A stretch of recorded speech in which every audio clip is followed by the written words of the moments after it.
counterintelligence assistant. I worked during the years between 1966 and 1970. I went to Fort Holabird, Maryland, for Army intelligence training, where they sent 7 of us that particular course. Following that, I worked stateside doing counterintelligence work in California, and then went to Vietnam for 1 year. And after returning from Vietnam, I resumed stateside counterintelligence operations, which were different than they were in combat, of course. We did a lot of multiple different tasks. We worked alone many times. We always worked with interpreters in Vietnam. And we met and spoke with a lot of people. I probably spoke to about 1,000 people in that year through the use of one of 3 interpreters. And it gave me a perspective on the Vietnam War and how we were fighting it. But being a sergeant, not being a general, I had nothing to add to the tactics or the strategies. I just did my job. And that was basically to go out and collect information as much as we could on enemy troop movements, things of that nature. And the National Liberation Front, which had Viet Cong cadre all over the countryside. We worked very closely with combined action platoons. Those were platoons that consisted of either popular forces or regional forces from the South Vietnamese Army too. And we had a squad of Marines in these little outposts. They were right in the middle of Viet Cong territory. And these Marines were very brave, and we lost a lot of them too. A lot of these little outposts were overrun, and they just did their job. We did ours. So basically, counterintelligence operations is very, very different, very unique than other types of fields. You have to think on your feet. You have to be able to operate with an interpreter. You have to listen to your interpreter because you're involved in a counterinsurgency, and your interpreter will pick out things that you need to know. For example, you might be talking to someone, a woodcutter, for example, in a village, but the interpreter will pick up a dialect, different dialect. Vietnam had all kinds of different dialects, and the interpreter would be able to tell you if he came from the area in which you're working. That's if you had a good interpreter. So counterinsurgency operations were very difficult and very intense. And in addition to that, we had combat operations going on all the time, search and destroy operations, small unit operations. Our outposts were hit by rockets, mortars, snipers. The roads, when you traveled down the roads, you had booby traps on the sides of the road. You had booby traps in the holes in the road. And all these things you had on your mind as you were moving around. And that's basically why in counterintelligence, my own personal opinion is that people going into it should have some infantry training first. And I don't mean just boot camp. I had boot camp training in infantry, but I was basically from the clerical field into counterintelligence. And I wish I had had more infantry training before I went right into combat, but I did. And most Marines before and after in history, throughout history, you learn when you get there. I can't complain because the Marines who went on Iwo Jima and places like that, they had just a few weeks of training and they were right into it. But being Marines, they did what they had to do. And basically that's all I could say at this point. And John Murphy, if you want to give a bit about yourself and your experience on the intelligence Sure. end. Maybe to keep things straight, you can just call me Murph. I'm very interested in hearing more about John's story because there are some parallels here with mine. We served, actually, it sounds like John picked up right after I left. Well, to begin at the beginning, I was commissioned as a lieutenant out of college and took a couple of years before I went into the military, the U.S. Army, and wound up being with everybody else going to Vietnam as a 23-year-old lieutenant with 6 weeks of, 8 weeks of infantry training, and then about 6 weeks of what we called combat intelligence. And that's one of the things I was going to raise with John, because his units were called counterintelligence. In my experience in the Army, there was a split between combat intelligence and counterintelligence. Counterintelligence we called the spooks. They were people who ran operations, who recruited spies, etc. And to tell you the truth, when I went in, and I was at Fort Holabird as well, I'll come back to that because I actually came back to teach at Holabird after my service in Vietnam. But the fact of the matter was, when I went in, the military training in, well, not so much in combat, but in the intelligence field was still stuck back in the Korean War. They really didn't know much about how to fight a counterinsurgency. And so when I returned from Vietnam, I actually taught the first block of instruction on Vietnam for the combat intelligence officers at Fort Holabird who were going to Vietnam. So anyway, I spent a year as an advisor. Only the Army could believe that a 22, 23-year-old second lieutenant who had about 3 months of total training could advise people who'd been fighting a war for many years. Assigned to an area of Tu Corps, the province of Ninh Thuan, Phan Rang being the main area. And that raised another issue, which John just raised, which I know Pete and I have talked about in previous broadcasts when we were talking about the film that Mike Reiter here did of my year in Vietnam, Agents Unknown. And that's the role of interpreters. Just an amazing group of men that I came across, and on whom we were totally dependent in so many ways for understanding not only their culture, their language, their experiences, but who knew enough about ours to be able to meet us in the middle somewhere. So just briefly again, I was in Vietnam from October of '66 to October of '67. Came back and taught for a year at the Fort Holabird at the Army Intelligence School. So maybe we can go on and compare notes on a few of those things as we go along here.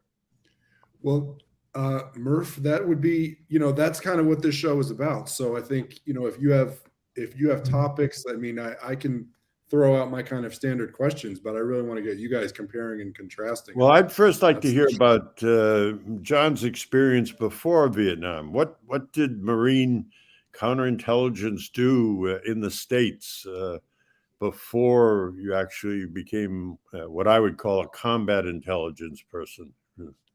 Well, we did national agency checks, background investigations, for clearances. We went out and we worked with the NIS on a couple of special investigations in my term there. And day-to-day operations, of course, security surveys of our installations, unannounced inspections to check that the classified documents are being properly handled. Surveys, security surveys, of course, was a big one. And whatever investigations needed to be done. And stateside is sort of like an 8 to 5 situation, unlike combat where you just don't even get much sleep, Right. But you brought up Fort Holabird. Fort Holabird, I really enjoyed going to that school. It was really interesting. Began it in December, and 16 weeks later it got out. When I went I knew the school was going to be tough and the courses were going to be intense.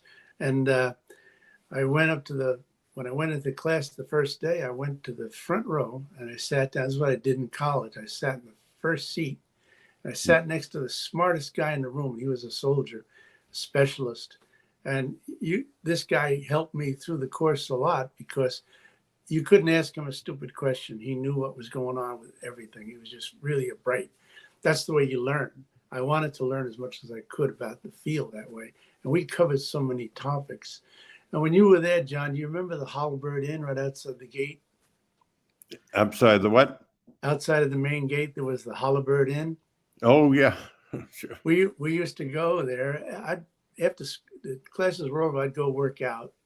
And then I would go over there and with soldiers and Marines would hang out there for a few hours, drinking beer and eating cheeseburgers. And then around 10 o'clock at night, I would go back to Fort Holabird to the barracks area.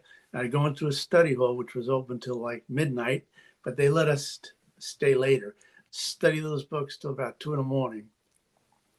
Then go back and get about 3 hours sleep, and you're up again. You're starting the routine. So it was an intense course, but I think every day was interesting. It's just a very fascinating field. And when I went into this, I didn't want to really be a spy per se. I was looking more at the investigation aspect of it, both the combat side and the stateside part of it. But, undercover stuff, I wasn't really looking at the glamour part. So I never was asked to do any undercover work, and I'm glad in a way, because I just like going out doing the investigations. I had credentials when I worked with civilian clothing and in uniform. Even you just went out, you had your interpreter with you, and you did your job.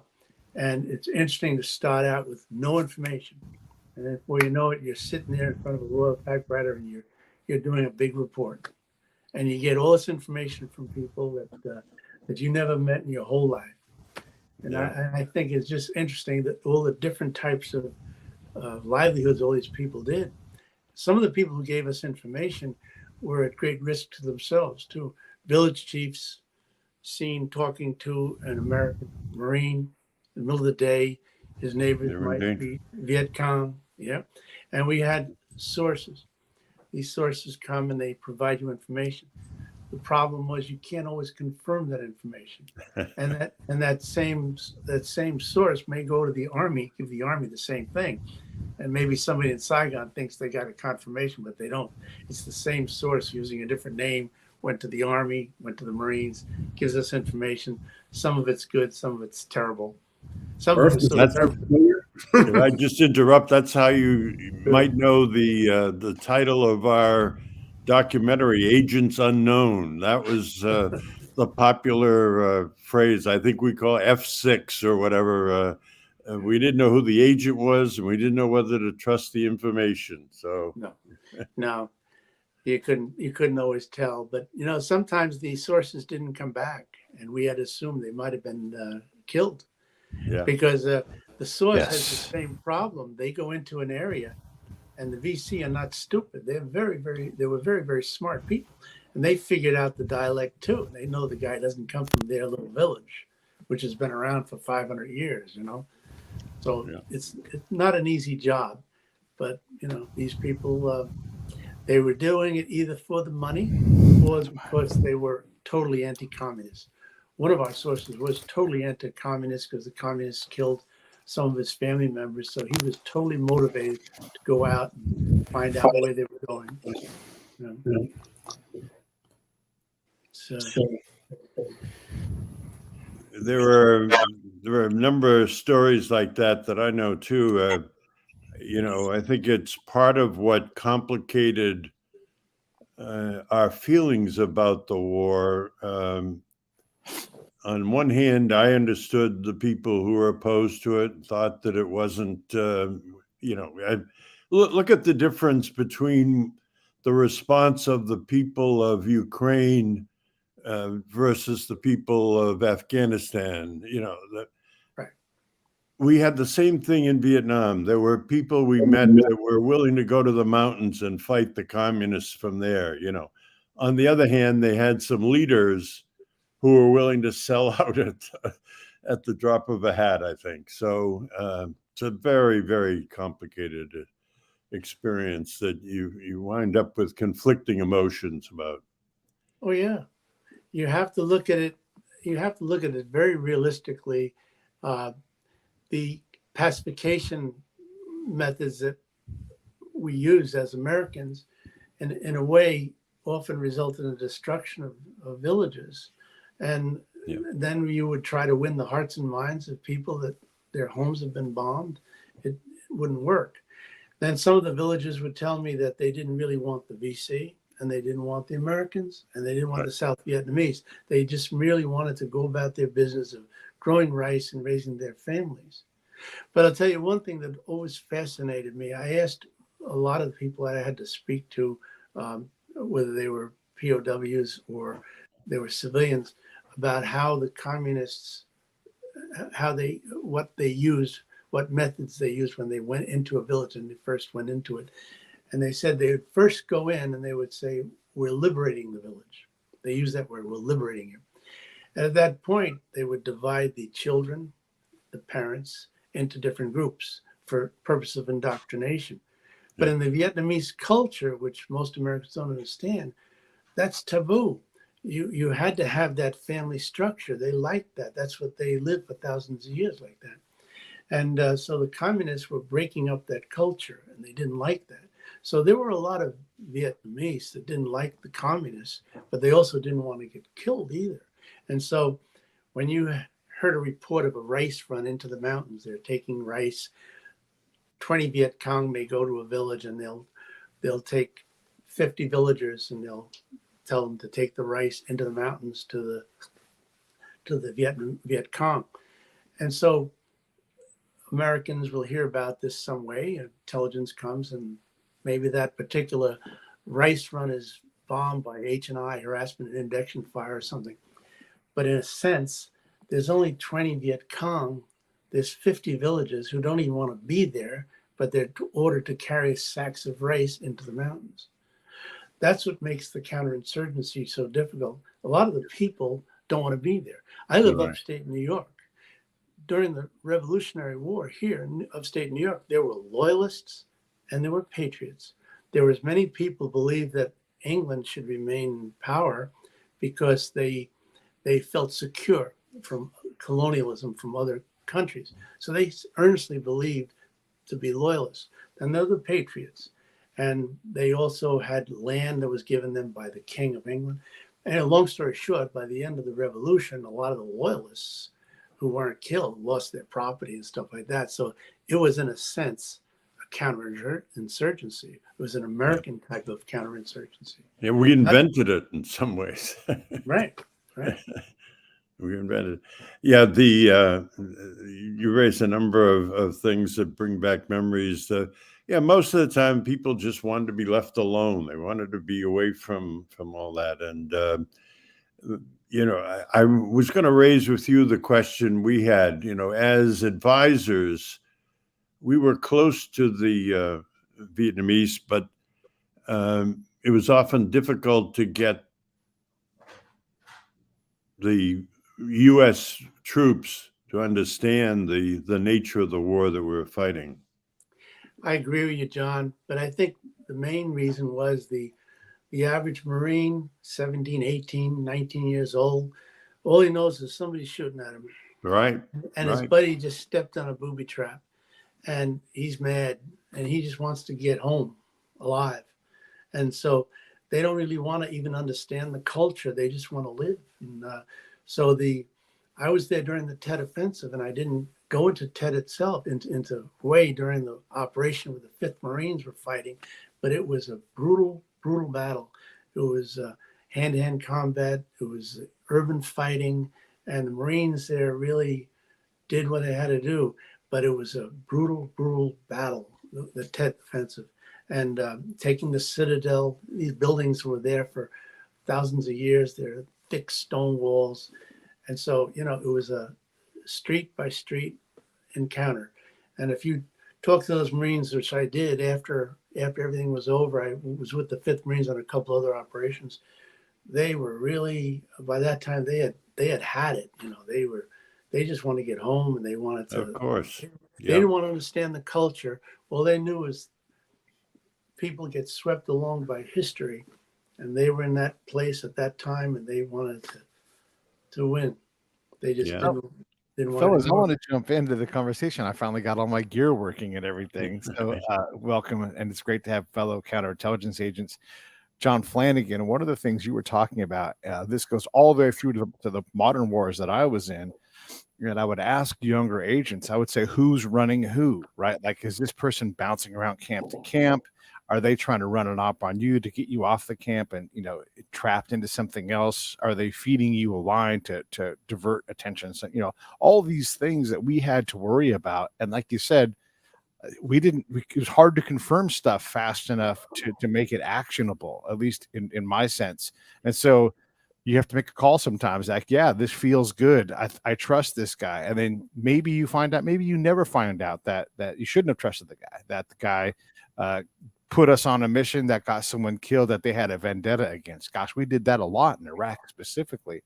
So talk a little bit, both of you guys, about how did you check your own. And I always say this, I started my meter kind of on like, hey, Pete, you don't know enough to make this call. Like, how do you find a better network? How do you know more things so that you can properly make these assessments in real time?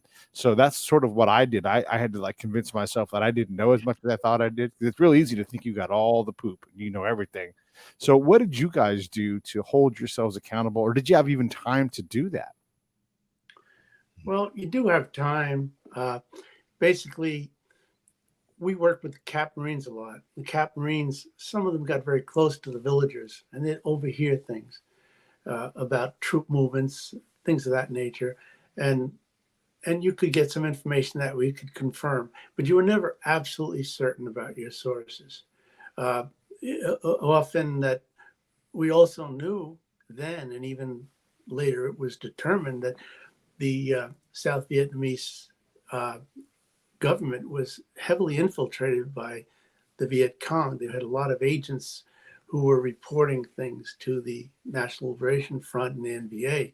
So there was a lot of military secrets where you'd find out that a Marine unit went and operated in an area, and they didn't want the South Vietnamese army to know about that particular, not because they didn't trust the South Vietnamese army, because some of them were very, very good, but they knew that there were probably some agents there and the operation might be neutralized, might be told. And so they would have to hold back on telling them till the last minute so the Marine unit can get in and do what they had to do. The South Vietnamese, they fought very hard, especially after we left them, after we left Vietnam. So I thought the South Vietnamese were good, but they did have a problem with double agents. Also, there was misinformation. Talking about misinformation today. One VC cadre who is a double agent can give all kinds of misinformation, and you can get it confirmed from another one, and that can really throw you off. Right. If you wind up doing an operation in an area where you don't have any contact at all, or you walk into something bad, I mean, a good example out of the Huachuca Valley, right? Where the Army ran into all kinds of hell over there. They just didn't know the size of the force they were fighting. It was huge. So, it's always, intelligence is an ongoing dynamic. You've got to be able to change mid-stride. You keep going, you just collect information. You don't totally trust, you don't totally get comfortable with anything. I noticed I never felt really totally comfortable, except with my interpreter. I relied on him a lot, the one I worked with more than the others. But he could that would be, in retrospect, that would have been the weak point. I mean, if the interpreters were double agents, we were in big trouble because we put all our trust in them for the most part. I just tell one story of how I learned more about it. Now, I had a much different experience in the sense that we never worked directly with American units in terms of, we provided intelligence information, but we didn't have close contact. But we had South Vietnamese units that would conduct operations, and we would be along with them. But simple things that they didn't teach you in the at Fort Holabird. I remember talking with one of the South Vietnamese soldiers about, well, how do they prepare for an operation? And he pointed out that, well, they would give us enough money to buy enough food for a 3-day operation. Well, that meant these troops were going into the market and buying food so that everybody knew that there was going to be an operation and probably could tell how long it would be and therefore how far they could go. I mean, it was pretty obvious that they didn't need spies to know exactly where the operation was going to be. They already had the forewarning by what was going on in the marketplace. And some of the people that we either captured, one of the great failures we had was that we had an American unit on our intelligence capture what was essentially the Viet Cong province headquarters up in the mountains. And they had literally thousands of pages of information that the Vietnamese Viet Cong were very good about keeping records too about but how are we going to get that translated into current information? Well, they had to send it to Saigon. They had to go to the Combined Intelligence Center. They had to get translations. And, we were not very high on the priority list of things that needed to be done. So the failure of intelligence communication, we brought up a little earlier, the lack of coordination, the fact that among the Vietnamese intelligence agencies, they didn't trust each other. The national police would not talk to the Army intelligence people. And one of the great efforts I was in just at the beginning of was the idea, which seems simple enough, of establishing these combined intelligence centers in each province and having a record of whose agents were whose and how you could determine which ones were feeding the same information to 2 or 3 different people. And that was worse than pulling teeth. You couldn't get them to talk to each other about their agents. They didn't trust each other. Did we trust ourselves in the same thing though? Like we can talk about like evaluating who owns what agent, but then here comes the CIA waltzing in the room. You got a really hot agent, like, hey, we're going to take this guy, and you want them to. They've got different resources that us Army guys have, right, John? But so we don't want to talk about our sources either because that gets the command in our business and it alerts people that we're doing things and. All of a sudden, they get excited, and they literally are so excited. They were so desperate to get involved in your operation that they start messing about.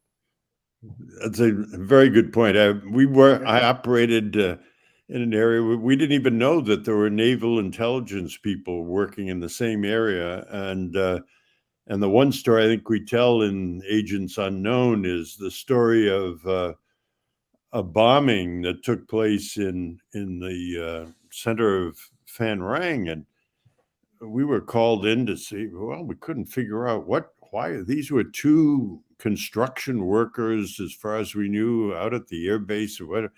Well, all of a sudden, the CIA comes in, and it turns out the VC knew they were CIA spies, and we didn't. So, it just a mess in that sense of coordination. It was. We were in their territory. It was a Vietnamese. It was a Vietnamese thing. It was really their civil war in a way. Yeah. Many of them wanted to be communists. Many of them didn't. But the people who didn't want to be communists, they were intense about it. They didn't want their lives disrupted because even those who were Buddhists and, they believed in ancestor worship and things like that. The communists were kind of like, they wanted to do away with a lot of their old traditions too. They weren't crazy about that. But, in retrospect, the times that we were there in Vietnam, it was not only turbulent in Vietnam trying to figure this out and try to do our jobs, but the country was broken up a little bit. Our own culture was changing and turbulence with drugs and all of the things that were going on. It was kind of upsetting to me. It was very stressful. And people turned against the war. And when they turned against the war, well, then Congress in turn decided that they're not going to give any money for them to fight it. So we're in the same situation like Afghanistan, where we're pulling out. I wasn't there. I was out of the military by that time, but we're pulling out of this country. We've had these sources and people who worked with us, anti-communists. Now we're leaving them, to fate. Not all of them are going to get out. Fortunately, in my view, just in retrospect, is that the Vietnamese themselves seem to be an independent communist country in the sense that they had a border war with China right after Right. our war was done. And they want to run things their way. And I had prisoners tell me that they had CHICOM advisors with them, the NBA, but they didn't pay any attention to them. They said, we did it our way. We have our own strategy. China had their own strategy. So they took the weapons and the resources that China would give them, but they still maintained independence, the Vietnamese. And that's the way they are today, even. And probably a lot of people in Vietnam, a lot of the younger people don't even remember the war much. They're into video games and the same thing as kids everywhere. And I don't even think their communist style is as draconian, and I could be wrong, as China's brand of communism. I mean, that's the impression I get, because they've opened up a little more for Christian groups and things of that nature. So when you look at the war from the standpoint of when we were there and the way it is now, I mean, it's just a totally different thing. I just add one other thing. As you say, even those who were opposed to the communists, they still saw Ho Chi Minh as a hero. They had we were following the French. I mean, this was a bad thing to begin with. Another white European group coming in to, it didn't take much for many of them to be opposed to us without necessarily adopting a pro-communist position. And then the question, I don't want to get into the international relations aspects of this too much, but, to a large extent, what was the concern about Vietnam? It was a concern that politically in the United States, the Democrats would get blamed for losing Vietnam the same way they lost China or something, that it became part of our domestic political arguments about who was responsible for the Chinese communist victory and a lot of other things. So it's a mess.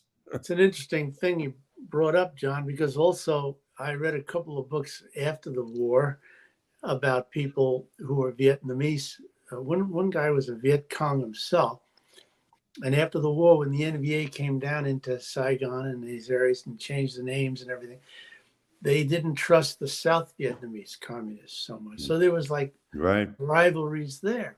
Sure. And this guy got so fed up because they didn't trust them, even though he's a good communist in the sense that he sacrificed and did all his, participate in the war as part of the National Liberation Front. But once the NVA took over, they wanted their guys in. So some of these communists actually, got on the boat and came to America. They're probably today somewhere here. But they again, this was all of the breakdown of their own culture. It must have been very tumultuous after they took over. A lot of people went to re-education camps and they had to iron this stuff out, But overall, I don't know about you, but I haven't heard of a huge bloodbath, but I don't know. I mean, what happened a lot of it was kept from us, what happened after they took over. But well, once again, probably a mixed bag of things, and so many personal rivalries, revenge, against people. I'm sure, but that actually raises the question. I don't know why. In my own personal life, I sometimes feel guilty about it. I've never tried to keep touch with even our interpreters or anything. Did you follow up with anybody that? No. Well, for a while, I belonged to the Marine Corps Counterintelligence Association. It's a small website. Most of the guys I knew and worked with are dead. That's the way it is. Yeah. They're all old guys. But basically, we threw that out in our little chat conversation. and nobody really knows what happened to our interpreters. Yeah. Whether they, once we left Vietnam, most of it in '73, a lot of the interpreters probably went back to work with the South Vietnamese government. They might have worked with the few remaining Army advisors left, and we never hear from them. So I don't know if some of them are in California, maybe, or Texas. That's or, it. Yeah. No, I know. It's I like to hope that, yeah. or if they were spared, but I don't know how hard the communist government would have been on former interpreters for the American government. I mean, after Tet, anybody connected to the government during the Tet offensive, they marched a whole bunch of people outside of Hue, and they killed them, about 1,500 people, including a couple of foreigners, I think, like that were working in that area. So, Well, I'm glad you raised Tet. That was one of the things I wanted to raise with you, because at the time of Tet, I was actually teaching at Fort Holabird, right. and trying to teach combat intelligence in Vietnam. And again, there's a story in the Agents Unknown about going to the CIA as a liaison from from Fort Holabird, and finding out that they weren't getting their reports. They didn't know what was happening in the middle. But you were there during Tet. Was that the major failure of our intelligence, that we had no idea that this was coming? Or No, how did you see it? I didn't see it that way. Here's the way I saw it. One of the sergeants that worked in our office had a situation map, and he used to plot all of the. He was following where the NVA were putting their Win-22 rocket sites. And for some reason, he had this information he was collecting from different things, and he had it around our area, Phu Bai and Hue and everything. He says something's going to happen. He says something's going to happen. They're moving people down here. There's a large movement, and we'd hear things from other sources too, but it is very, very hard to confirm it. We couldn't know for sure, but I don't think the CIA was wrong. I think they were as surprised as many of us that so many divisions, I think it's like 30 divisions of NVA came down. We were all overwhelmed. Everybody needed a little help. I was at Phu Bai at that time. We had a couple of our Marine CI people up by Hue, in the Hue city itself. And one of them was captured, died en route. Another one made it back to Phu Bai. But there was, I don't think it was totally shocking that they were going to do that.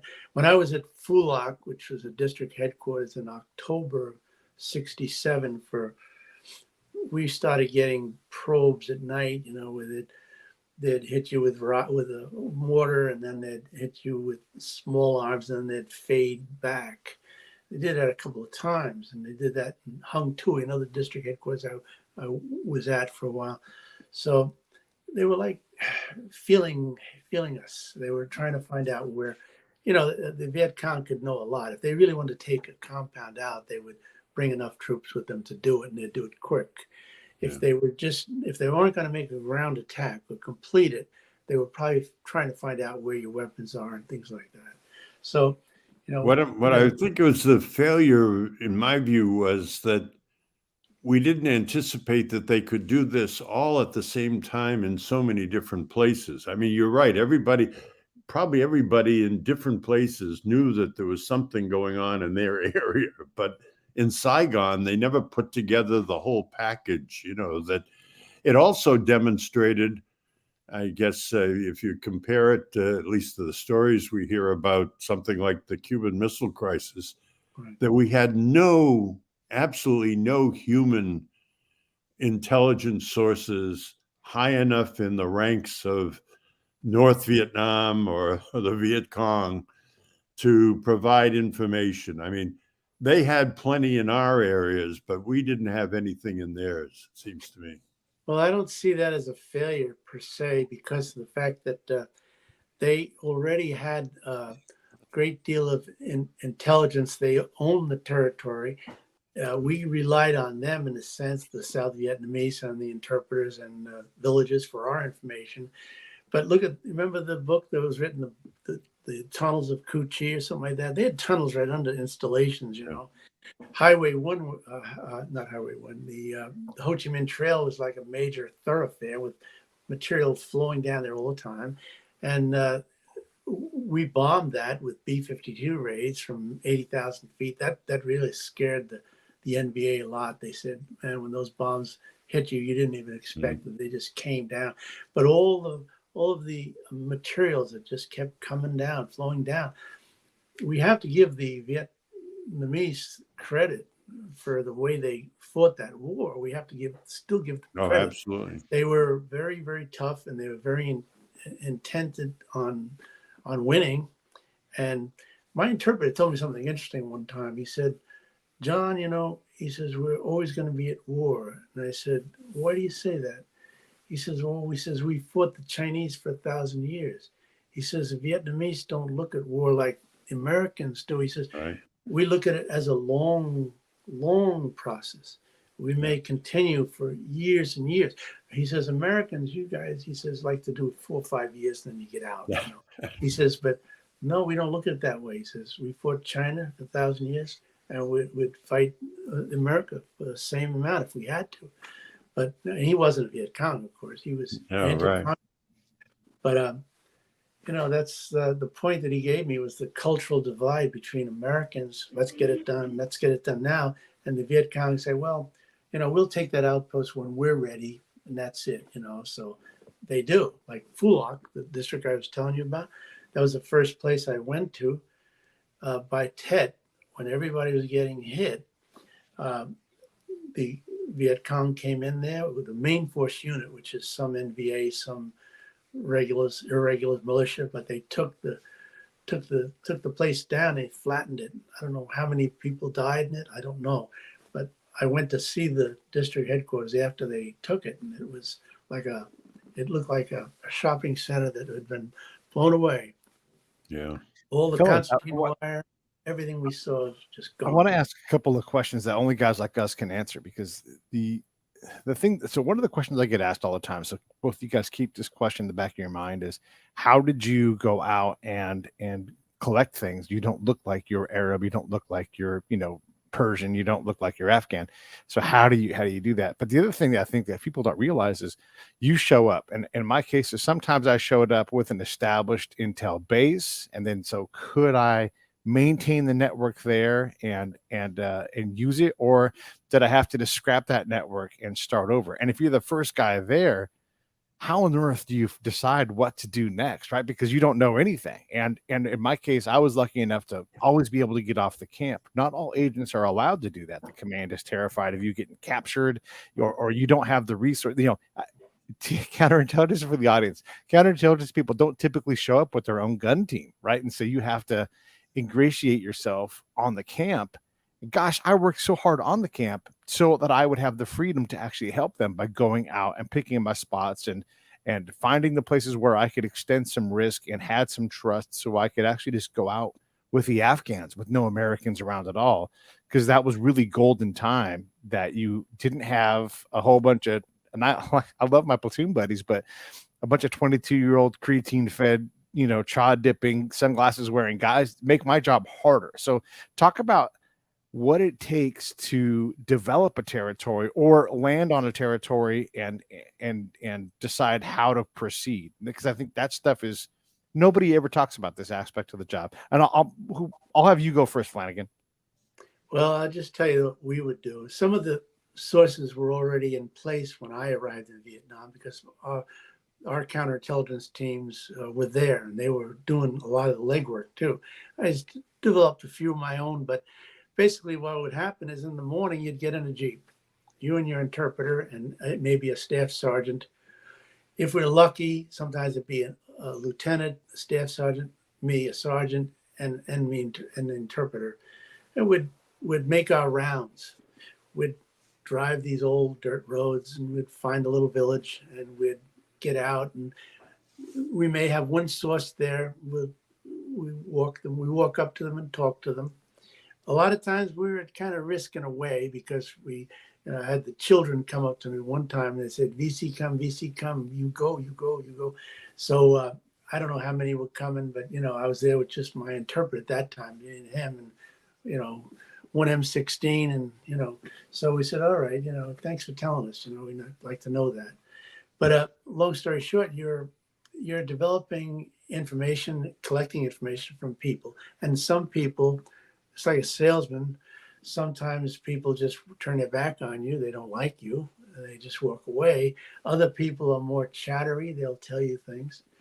A lot of people will be looking around to see who's watching them when they're talking to you. They don't want to be seen that way, because then, for example, if you're talking to someone and their neighbor spots them and their neighbor doesn't like them anyway and thinks that they're giving information, that person's probably marked, targeted. A few different occasions I went to villages where a clerk working, in one case it was a clerk working for the South Vietnamese government. He had to do something in a village, and we found his body in the middle of the road, and he just carried his records. That's all. He was unarmed, and they killed him. They executed him. We can never overlook the harshness of war and how it brings out the beast in people, and how much misery it causes. The people themselves, unless you're got ice in your blood, you can't help but see that when you're doing your job. But basically, a lot of times for counterintelligence in the Marine Corps anyway, you were with a couple of guys in a sub team, or you were just by yourself with an interpreter in a Jeep going out trying to collect. And you were visiting CAP outposts where there's a half a dozen Marines. They had the CAP program going, so some of the Marines would hear things. But those Marines were also at risk themselves. They did nightly patrols. They had 3-man killer teams where they would sit and ambush the Viet Cong, and the Viet Cong would ambush them sometimes too. It was a very tough situation, A lot of young guys got killed. I to this day, when I left Vietnam, I didn't have PTSD. Fortunately for me, I never got PTSD, but I felt a sense of melancholy. There was something almost useless about it that just tore me up. I had conflicted feelings about it, but I kind of buried them. I just went on with my life. But we have to look at war and what it does. And I'll just say one other thing. One of my favorite presidents, actually he is my favorite president, is Dwight David Eisenhower, General Eisenhower from World War II. He's my favorite. I read about him when I was 8, 9 years old, because I like to read. And he always said about Vietnam, and 2 presidents came to him and asked advice, and he said, don't get involved with it unless you're ready to do it quickly and do it in the right way. And then nobody listened to Dwight Eisenhower. And he was a formidable general, but he hated war. He said, if you have to do it, but just do it right. And he knew that we weren't doing it the right way in Vietnam. We weren't. So I know I got off the track. Sure. Yeah. Well, my experience, of course, was quite a bit different than John's, because we didn't do a lot of direct intelligence work. We were collectors of information. I often thought, that the idea of being an advisor was kind of a non-starter. What we were spies on the South Vietnamese. We were there to find out what they knew and to pass it along to American channels. And so most of the intelligence gathering per se was done by the South Vietnamese. We relied a great deal on what they were hearing, what they were finding out, what their sources said. And that was certainly a mixed bag. Now, we did have occasionally, remember the Chu Hoi program, where I remember that. they would drop thousands of leaflets, and 1 or 2 people would come in and claim that they were turning themselves in. They were ready to join the other side. the positive forces. And once in a while, they'd have some information. And we did, we found a couple of pitiful stories of these two young boys who were given a hand grenade to throw, at the Americans, and they were captured. They didn't know what they were doing. They were just, as John has talked about, people forced into doing things. And I do remember one or two VC that were captured, and actually one was an interesting sort of guy. He was a North Vietnamese filler. He had been sent to the South, but not as part of a regular NVA unit, but basically to help shore up local Viet Cong. And so he had no loyalty to anything. He was persuaded, not really too with great difficulty, to join us in a helicopter and go back over the areas where he was and pointed out. And I remember asking him after a while what he thought about the Americans, and we were back, and he says, "Oh, Americans run good operations." He was impressed with the American forces. But the other thing is that we had 3 sub areas, districts that we were responsible for. And so much of the information that we would collect would be by way of going to the districts. We'd also get out to the hamlets and villages. Often when perhaps you say the Agency for International Development people were working on some project bringing building water or digging wells or teaching about crop management. And we would just move around with people in the hamlet and try to pick up things that way. But to a large extent, the information that we gathered was really by way of the South Vietnamese forces. I agree with you because most of the information we were looking for was tactical, designed to save lives. Right. And since I was there just before Tet, October, and then during Tet, then after Tet was the mopping up operations, it was pretty much all tactical. We were worried about, troop movements and things like that. So that was where our collection was oriented. I used to try to make it a habit of asking every prisoner I spoke with and every source if they had seen any American POWs. I wanted to know anything they could tell me, like if they could just tell me where they saw them, what location, was there any outstanding features, was it near anything in particular, river, lake. I wanted that, but I was unsuccessful, and I spoke to a lot of people about it, but they would tell me, well, we saw an American prisoner, but they just keep walking and they take them to another camp, and they did change their camps quite a bit.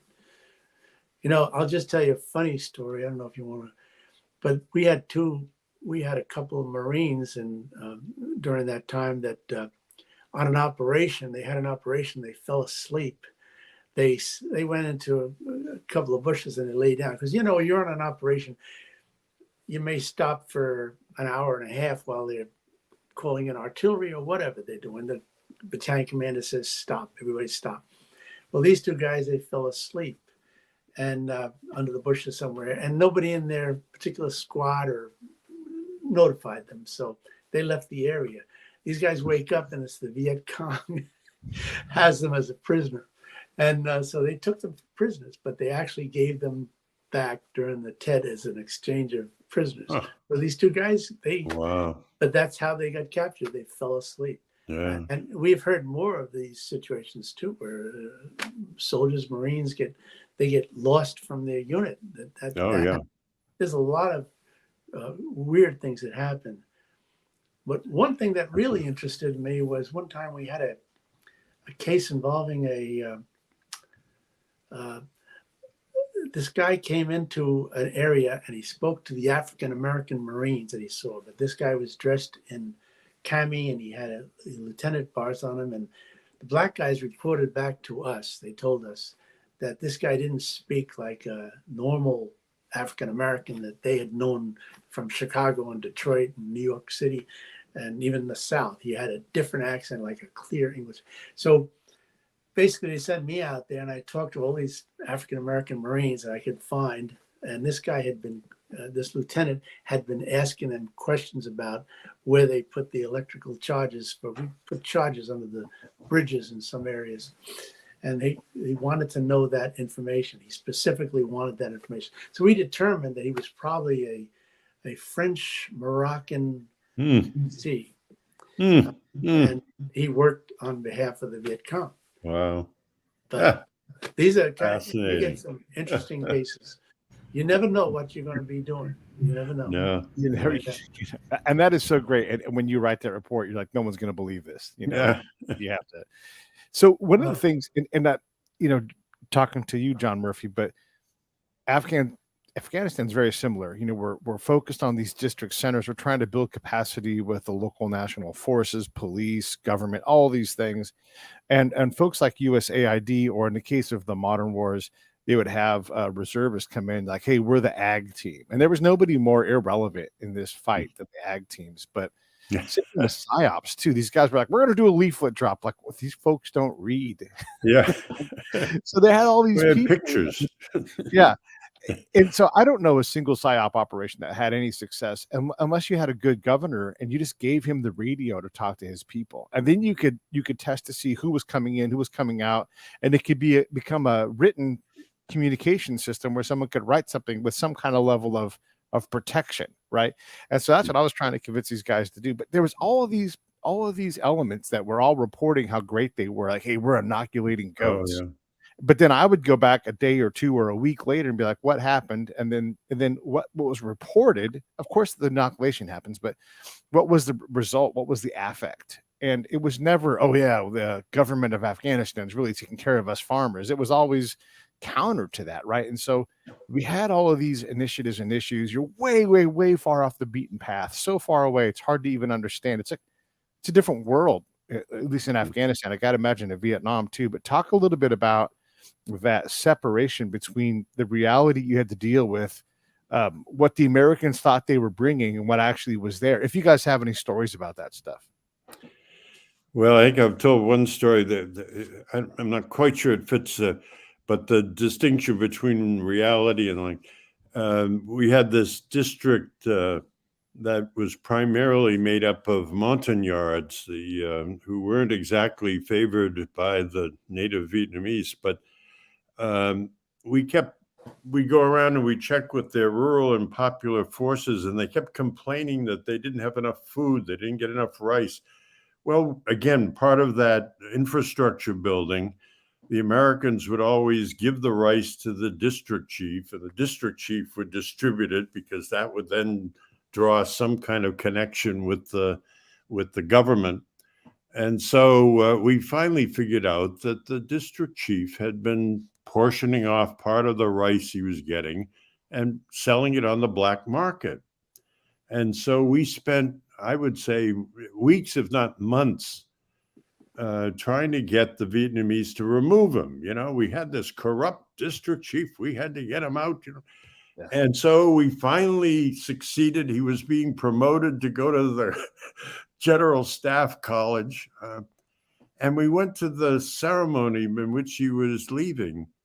And I swear, hundreds, if not thousands of people were coming out of the mountains, the Montagnards, for this ceremony. And I sent the interpreter around to see what they're feeling. Oh, they said, this is terrible. This was the most wonderful district chief they'd ever had. He'd helped them develop this kiln, charcoal kiln business and doing this. And we finally said, you dumb Americans, you know, we should have just been paying him to do this rather than, you know, our sort of concept of corruption that required it. And one other that I unfortunately, I don't want to take too much in, but the the story of America in Vietnam was this one village where we found a platform that was designed to be a marketplace.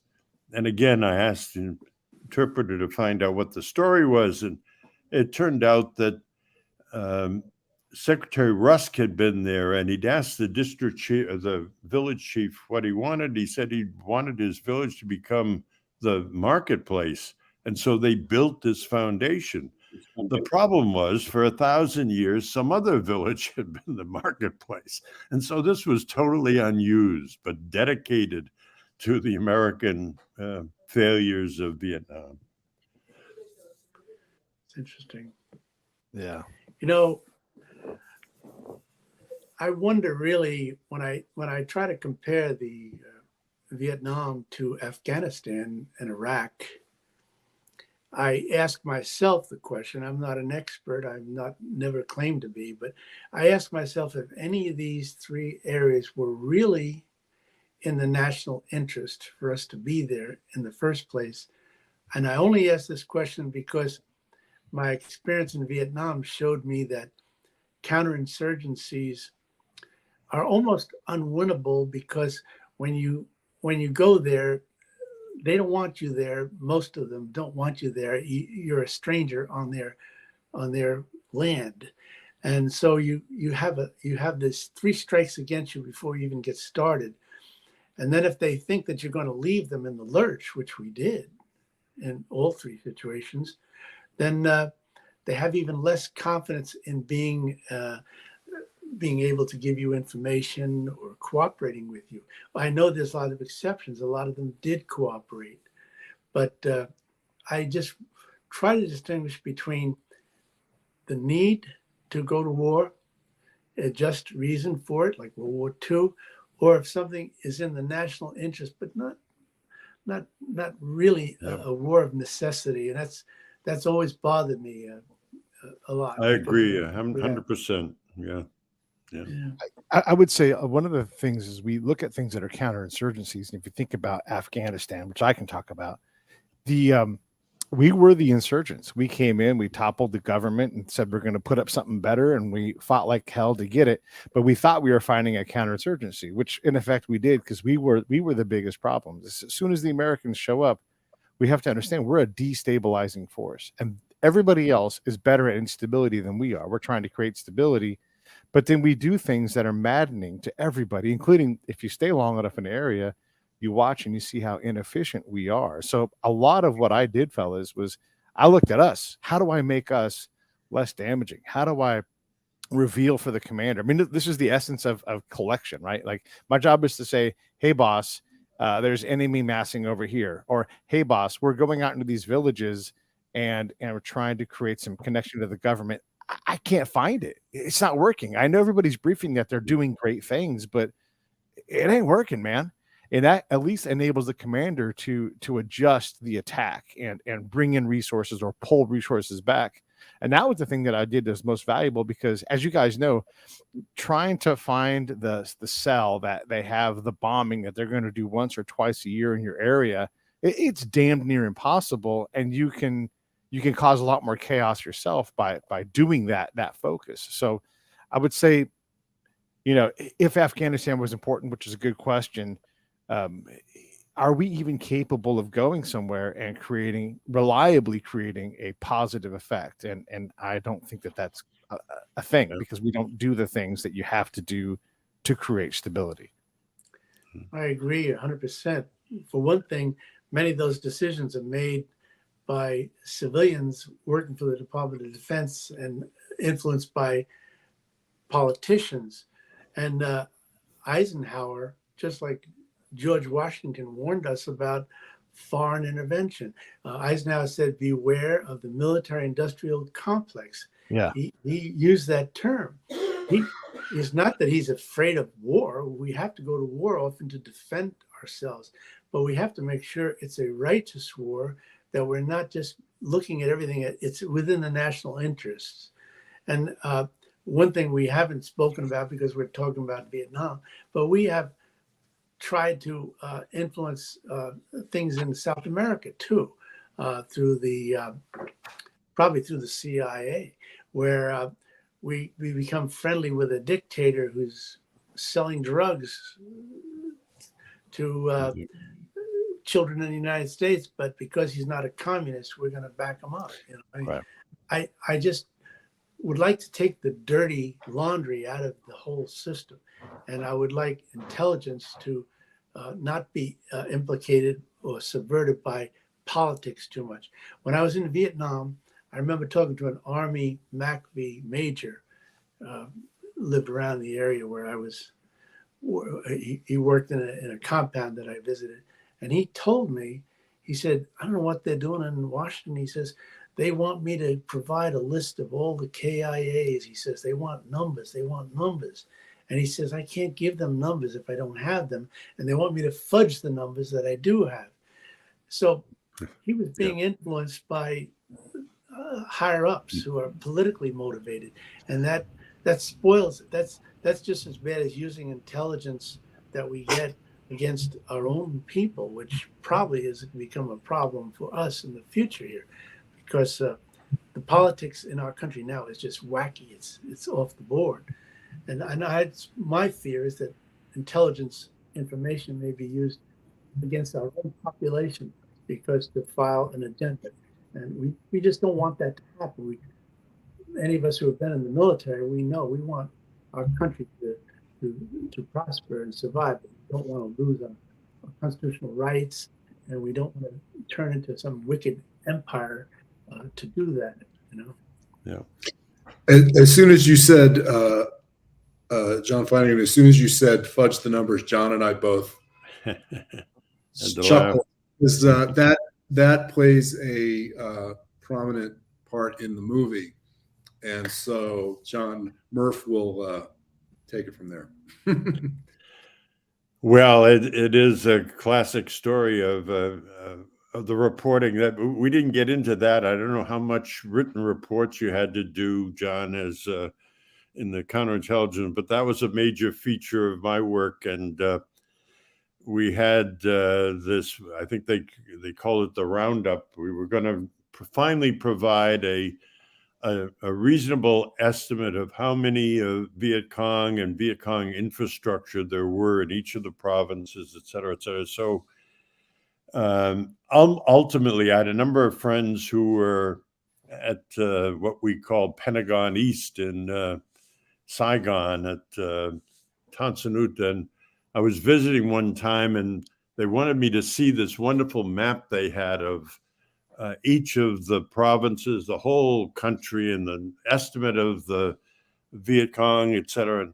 And they said, "Isn't this a beautiful map?" I said, "It's beautiful." I said, "There's only one problem with it." They said, "Well, what's that?" I said, "The numbers you've got." Well, he said, "What do you mean? The numbers we got from you?" I said, "Yeah, that's right. And we know the numbers are wrong because we had to fudge the numbers to make it palatable to the higher ups.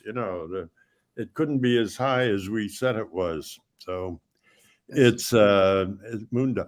There was this famous episode, I don't know if you remember, when Westmoreland actually sued CBS News or 60 Minutes because they claimed that he had fudged the numbers, in order to get a better perspective on the war.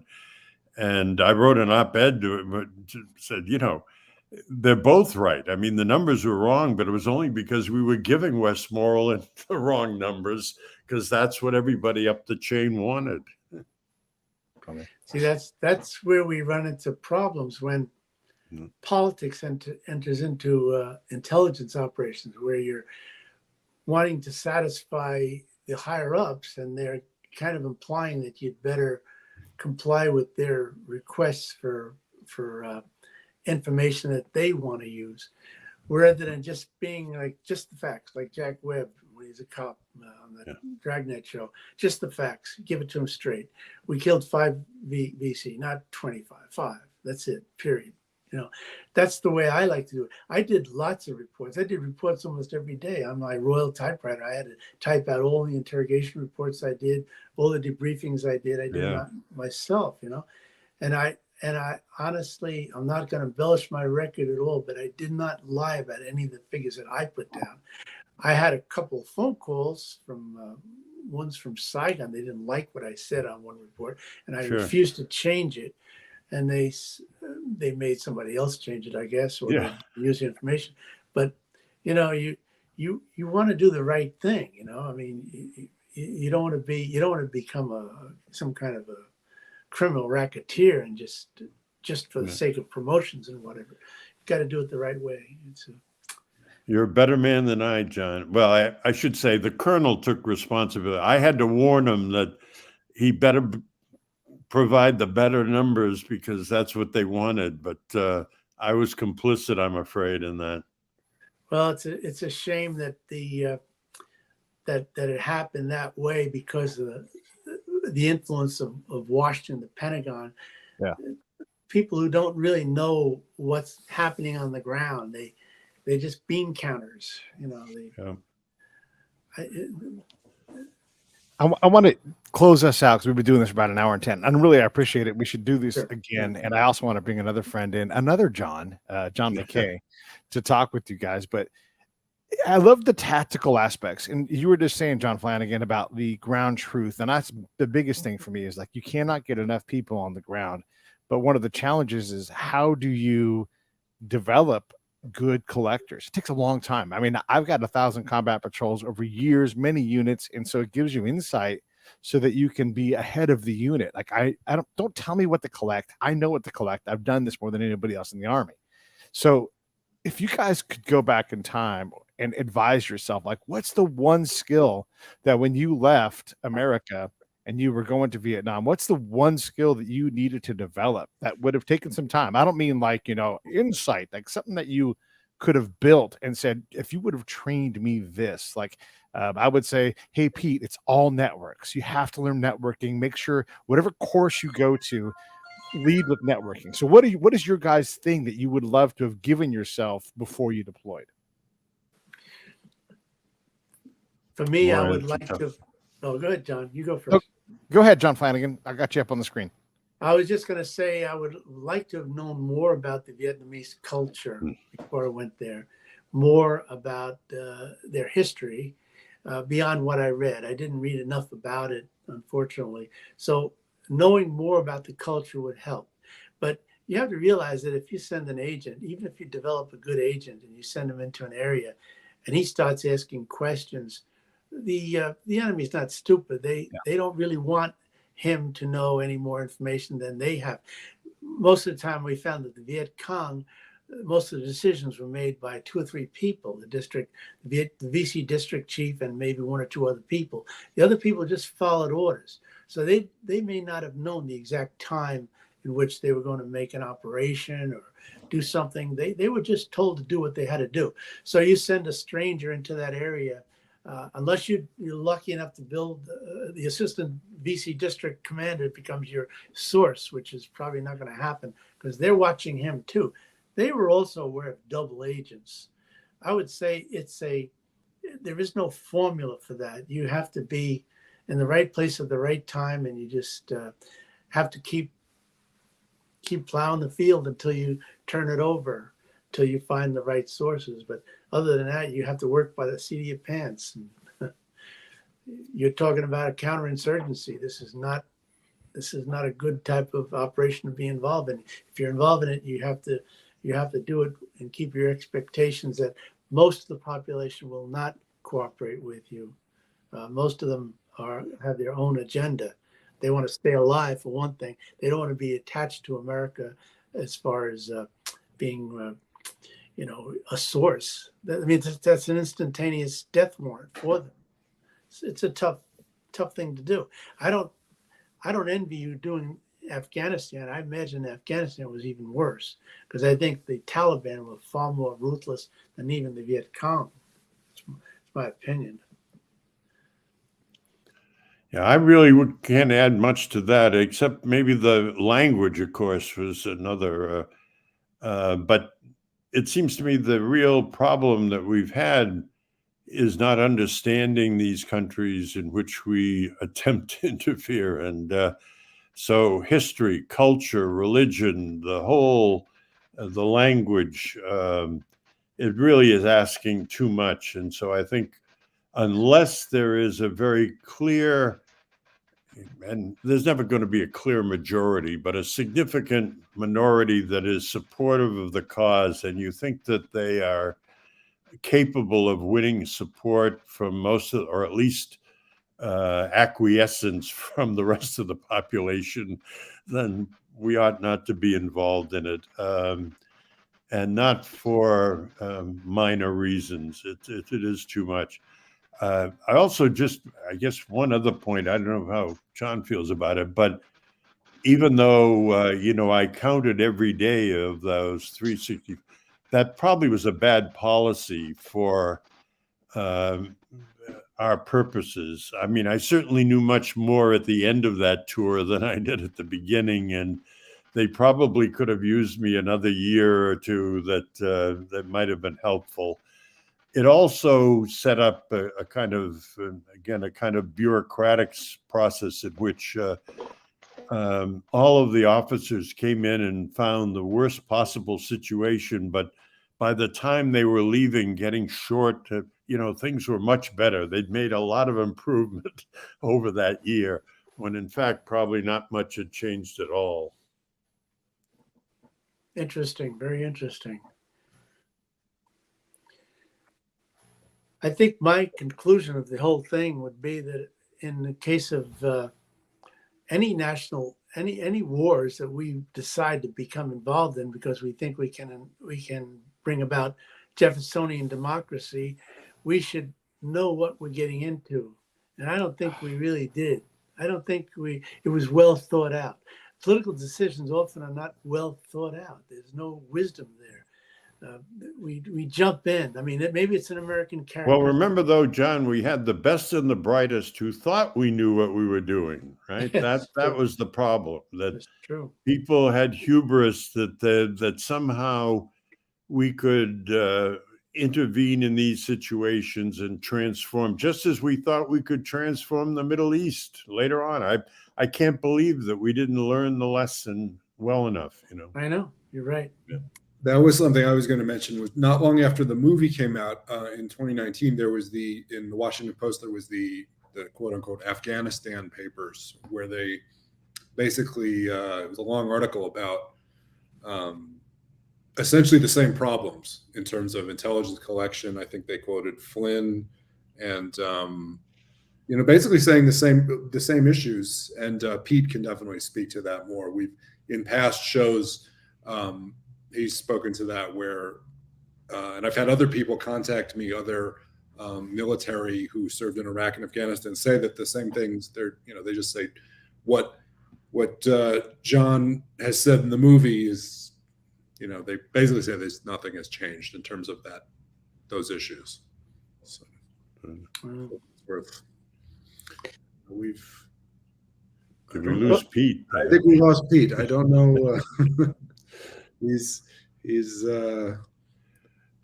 well, we could go on. It's the funny. other, go ahead. The only other point I've made, someone asked me, could we have won the war? The argument that if we'd only bombed more or done, and yeah, I suppose in that sense, that in order to save the hamlet, we had to burn it down, the only way I could see would have become an imperial power, become the French and take over everything. And, in the long run, you can't win that way. You can't win. You're absolutely right. Absolutely right. For one thing, even if we won the war in terms of using overpowering arms, bombing Hanoi and the harbor and keeping all of the foreign ships from coming in, even if we did that, there would be a war of attrition. The war of attrition is where we have to leave so many people behind. And meanwhile, they're building up. Yeah. And they'll fight you, and it'll drain your treasury. Just like the English got out of America, mostly because they were losing money. It was costing them a lot of money to keep troops here. besides Washington, beating them at Delaware and all the other places, Saratoga. But besides that, it costs a lot of money and a lot of treasure and a lot of blood to hold on to a country. So we would never want. And we can't do it by maintaining any semblance of our values about what it means to you. No, I pray that this country gets back on track. I don't like scheming. I don't like the intrigue. I don't like the global politics. I don't like us sending young men into wars. It's not right. It's just not right. We got to stop somewhere. We got to use our heads, Yeah. And besides all the people that die as a result of our being there too, that's not good. It's not good. Yeah. Hopefully we learn from our mistakes, but I really wonder. Well, hey, fellas, I'm going to wrap this thing up. So stand by. Wish you well. Wish you well.